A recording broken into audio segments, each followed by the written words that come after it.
Los ETF se han vuelto una forma muy popular acá en Argentina para el inversor. El poder entrar en una canasta de activos, estar diversificado y no tener que estar analizando 70 activos o 100 activos de por medio. Le da mucha versatilidad a la hora también de armar carteras, porque yo puedo identificar básicamente sectores en los cuales quiero invertir y no tengo que estar acción por acción o meterme únicamente en un sector como puede ser el tecnológico. Y ahora hace poquito agregaron nuevos ETFs. De hecho hay uno muy interesante que tiene que ver con todo lo que es energía nuclear. Así que vamos a estar viendo estos 5 ETFs nuevos, que son, cómo se componen y un poco de alguna cartera que podemos llegar a seguir en caso de que quieras invertir en estos activos. Así que dale, arrancamos. Antes que nada, dejemos en claro qué es un ETF. Un ETF básicamente es un índice cotizable o un fondo cotizable en bolsa. Es muy similar a un fondo común de inversión, nada más que suscribir y rescatar. En estos fondos lo que se hace es comprar y vender, es decir, cotizan bolsa en horario de mercado. La versatilidad de estos fondos básicamente es que pueden seguir a un índice de referencia, a un sector o incluso a un commodity, como por ejemplo el oro. Entonces nos da la versatilidad a la hora de poder invertir en estos activos y no tener que estar eligiendo 10 acciones de un sector, 10 acciones de otro sector, 5 de otro sector. Podemos englobarlos directamente y hay distintos tipos de sectores. Tenemos muchos muy conocidos. Está el SPY,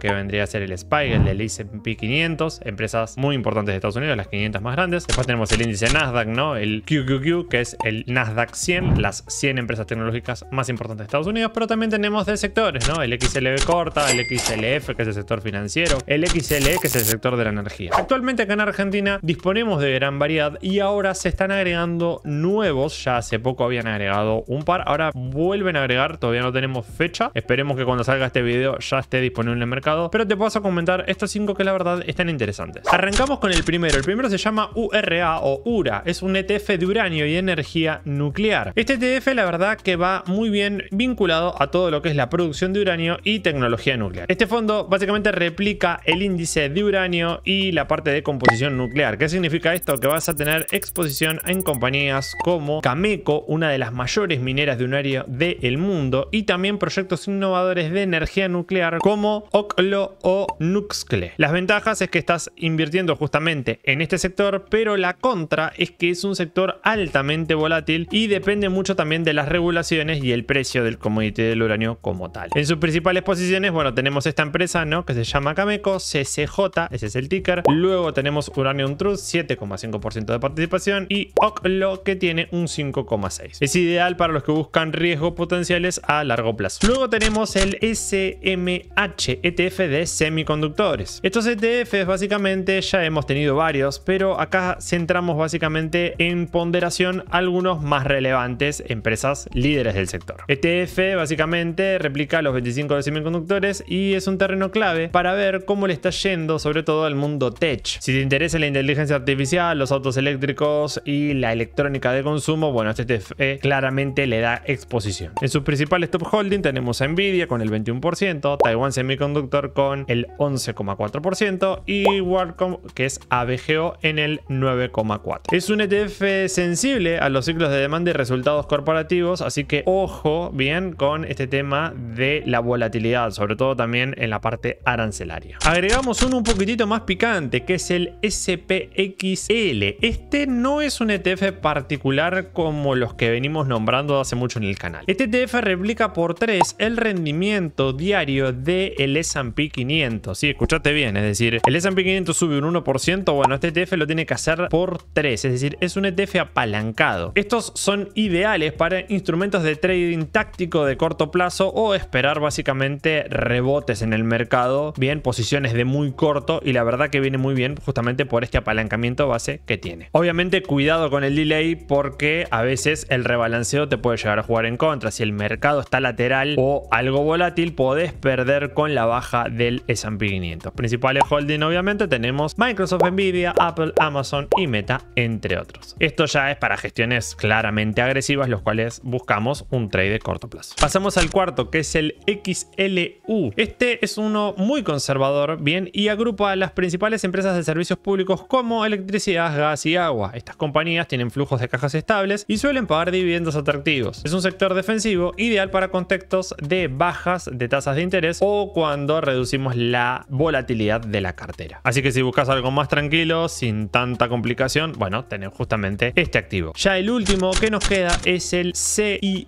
larga R. Cerramos esta gama de ETFs con uno que es particularmente de crecimiento en ciberseguridad. Está compuesto por empresas como Palo Alto Networks, Frontend y también CrowdStrike. Este ETF combina grandes tecnológicas con firmas innovadoras de nicho y la narrativa claramente es fuerte: digitalización, más datos y obviamente más necesidad de protección. Tiene como correlación algo de lo que son las tech, pero su propia dinámica es un poco más ligera y defensiva en el sector también de lo que busca. Bueno, el primero que tenemos es el URA, bien, URA, el Globant, que es de uranio. A ver, en cuanto a dividendo, no tenemos un dividendo sostenible. Esto claramente es válido, ¿no? Porque básicamente el dividendo son regalías que se le pagan a los accionistas, tienen que ser crecientes, sí, pero a su vez también a veces las empresas no se centran únicamente en que el dividendo sea creciente. ¿Por qué? Porque justamente lo que hacen es invertir ese dividendo en la propia empresa. Lo que sí vemos es que claramente desde que salió, desde 2011 aproximadamente, sí tuvo una caída bastante pronunciada, ¿sí? Llegó a salir a precio de $111 y tuvimos prácticamente una caída del 93%. Llegamos, fíjate que a $7 y pico. Es decir, realmente tuvo un desarrollo bastante malo. Sin embargo, a partir de 2020, luego de la parte de COVID, vemos una recuperación en este activo prácticamente de un 200%. Actualmente lo tenemos en 32. Esto es un gráfico semanal. Mira, la verdad, técnicamente estamos en zonas de resistencia, ¿sí? La última semana subiste un 14%. La verdad que está bastante bien. Y pareciera ser que tiene tiempo todavía para romper esa área de resistencia, por lo menos en un gráfico semanal. En un gráfico diario tengo una posible divergencia en formación, así que yo diría que esto está más que nada como para que tenga un retroceso, bien, es decir, que haga algo así, que venga a buscar la media móvil de 200, sobre todo porque ya los máximos decrecientes y los mínimos decrecientes ya los rompí, es decir, acá ya esta tendencia bajista de corto plazo que ya tengo ya fue vulnerada en este punto. Lo que no estoy teniendo son retrocesos en el precio, es decir, yo necesito un retroceso para luego volver al alza y ya llegué a áreas de resistencia. Así que lo que te diría acá es que esperes si te interesa operar este ETF una vez que esté en el mercado, porque aún cayendo un 15% estarías básicamente en unas zonas interesantes, junto incluso con la media móvil de 50 o 55 y la media móvil de 200, lo que daría un cruce dorado, y dejando de lado de que tuvo una tendencia bajista muy marcada en el último tiempo, prácticamente quiere recuperar, sí, esas zonas, un precio de 19, es decir, está tratando de salir de ese rango eterno que ha tenido y estamos en máximos. Ojo con este ETF que puede llegar a sorprender. Bueno, lo tenemos ahí, ¿no? Invierte en las mineras y principal sector de la parte nuclear. Pasamos ahora al otro ETF que es el SMH, el sector de semiconductores que tiene Nvidia y también tiene Taiwan Semiconductor, Intel, entre otros. La verdad que la parte de semiconductores a mí personalmente me gusta. El problema es Donald Trump y el tema de aranceles, que parece ser que todavía está ahí un poquitito con pelea ese asunto. Pero bueno, como ves, prácticamente no paga dividendos, es decir, acá tuvo una S, que esto es un split, es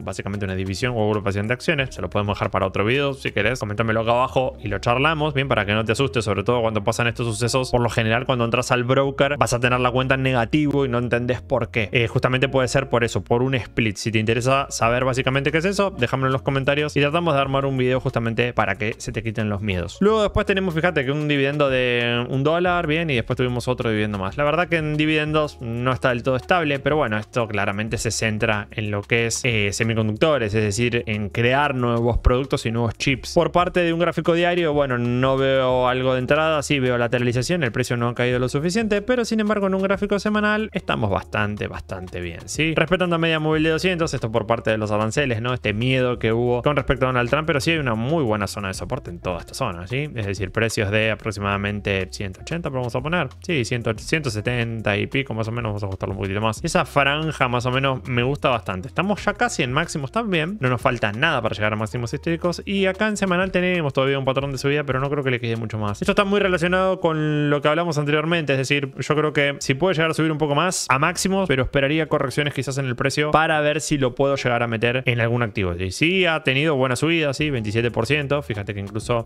más abajo, ¿no? En la última subida, fíjate, un 32%, está bastante bien con respecto a otros ETFs que hemos visto. Pasamos ahora al SPXL, el ETF del S&P 500 apalancado por 3. Fíjate que es casi parecido al ETF que vimos anteriormente, ¿sí? ¿Por qué? Porque, bueno, básicamente tiene las 500 empresas de Estados Unidos, pero en este caso apalancado por 3. Hay un ETF muy parecido que se llama TQQQ, que el TQQQ es el índice tecnológico, ¿sí? Nosotros tenemos el QQQ para operar, El TQQQ es básicamente el por 3, vendría a ser el ETF apalancado por 3 del Nasdaq. El SPXL estaría prácticamente igual, ¿sí? Y acá, bueno, puedes usar la estrategia, ¿sí? de cobertura y usar también ETFs apalancados para aprovechar diferentes movimientos de mercado. ¿Para quién sirve esto? Esto sirve para personas que, por ejemplo, busquen hacer trading más o menos alrededor de entre unos 10 a 20 días como máximo, ¿sí? Es decir, identificar patrones en gráfico diario, entrar en la posición y quedarme. Hay que tener en cuenta algo, los CDRs no suelen ser utilizados para hacer posiciones de trading porque tienen el componente del dólar, del contado con liquidación. Y si vos tenés fluctuaciones en el tipo de cambio, esperemos que no, porque ahora salimos del cepo y demás, puede jugarte en contra a la hora de tirar esas operaciones. ¿Lo podemos operar en dólares? Muy probablemente sí, pero el CDR en dólares suele ser un poquitito más caro porque tiene spread, una diferencia entre la compra y la venta, y eso puede jugarte también en contra. Pero la verdad es que está bastante bien. No sirve para hacer posiciones de largo plazo, ten en cuenta, porque son posiciones apalancadas. ¿Por qué no sirven? Porque claramente el fondo puede en algún momento dejar de cotizar y si vos estás apalancado y venís en pérdida del 38%, te van a cerrar el ETF en ese momento, ¿sí? Eso es algo que el fondo puede hacer, que el broker lo puede deslistar y demás. No es que por tener el activo vos tenés el derecho y tienes que cotizar y demás. No, si el fondo un día dice, che, mira, cambio mis reglas, quiero dejar de cotizar, deja de cotizar. Así que por eso no se recomienda ir a largo plazo en fondos que tengan apalancamiento. Sí, quizás en otra especie de ETFs. Pasamos al XLU, el sector de utilidades. Este sector la verdad que está bastante bueno, muy defensivo y me gusta sobre todo en épocas donde hay turbulencia de mercado. Fíjate que incluso bajó un 5%. Vos ves esta vela así y decís, che, esto es gigante, se pegó un palazo bárbaro. No, bajó un 5% prácticamente. De acá ya casi un 10%, bien. Pero fíjate que incluso cuando sube, es decir, nosotros vemos todas estas subidas y decimos, wow, esto subió un montón. Subió un 16, casi 17% en 85 días, 60 barras. Esto lo que te da básicamente es un poco de diversificación y de bajar la volatilidad de algunos activos. Cuando nosotros armamos carteras, lo que buscamos es una cierta diversificación más allá de que estemos en renta variable. Es decir, no necesariamente por diversificar significa que yo necesito usar activos de renta fija y de renta variable. Puedo diversificar también en mi renta variable en tipos de instrumentos que tengan más volatilidad o menos volatilidad. Eso lo que va a hacer es que tu cartera obviamente tenga una fluctuación un poco mayor o un poco menor, pero le vas a ganar seguramente a una cartera que tiene bonos, ¿ok? Porque lo que estamos jugando ahí es con el beta, con la volatilidad de un sector con respecto al otro. En el XLU la verdad que estamos bastante bien.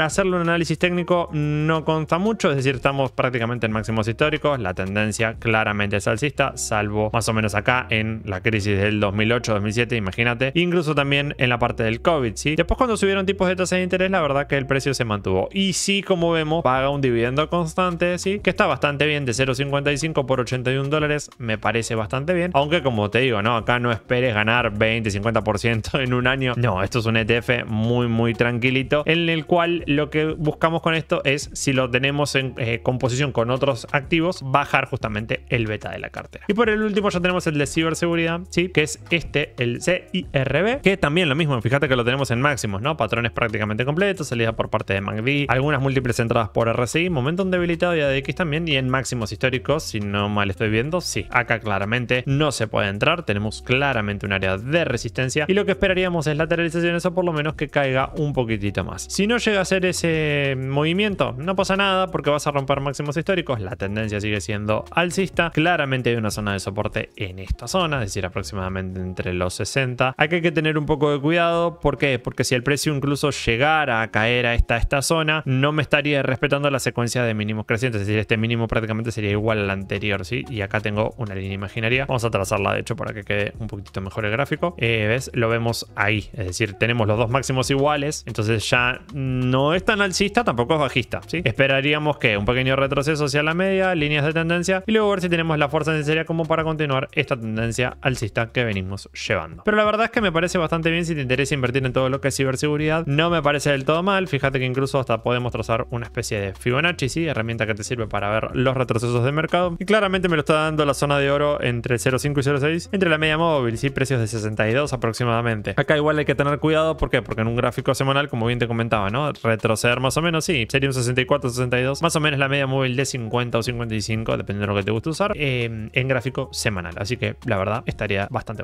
bien. Bueno, hablemos un poco sobre cómo podemos distribuir estos activos. Te traigo una cartera medio modelo, o si querés copiarla, sí, si no, fíjate a ver qué puedes cambiar y demás, no necesariamente tenés que copiarlo. Yo te traigo básicamente con estos 5 ETFs cuál es mi criterio a la hora de armar una cartera y por qué. Como ves, tenés el SMH, ¿sí? Que es el de semiconductores, ¿sí? La verdad que es un ETF que está bastante bien porque tenés lo que es la parte de chips, ¿sí? Si te interesa ese sector, con 40%, ¿sí? Es una posición quizás algo holgada, pero para bajar exposición, ¿qué tenemos? Tenemos el XLU, que el XLU básicamente es el sector de utilidades, ¿sí? Entonces tenemos 40% en SMH, 30% en el XLU y ya después tenemos el CIRB, el CIBR, que en este caso es el de ciberseguridad, también con otro 30% como para complementar. Acá lo que buscamos, como bien te ponía la cartera, ¿no? Porque esta composición, bueno, básicamente tenemos el aporte en crecimiento en el primer sector por parte de lo que vendría a ser los semiconductores, porque es un sector que creo yo que los chips están avanzando de una forma bastante